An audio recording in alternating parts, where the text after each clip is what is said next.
अलसुआ लोक मान गोटे बेस्ट रेसिपी नहीं आसी आज। तो यहाँ हूँ आलू दम बिरयानी माने आप आलू को एमती काटिकी तेल टे फ्राए करदे टिके लुण पकईकि माने घोड़े घोड़े माने भलसे भाजदेवे।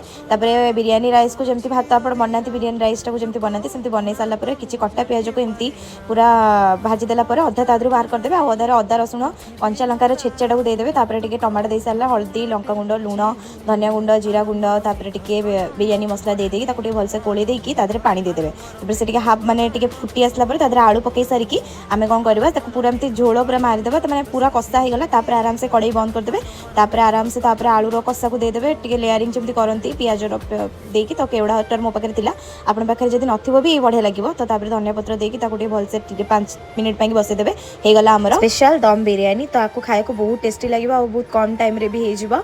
तो आपण माने जल्दी ट्राई करंतु और केमती लागला मते निश्चिंत कहबे। आ वीडियो को लाइक करियो को जमा भी भूलिबेनी।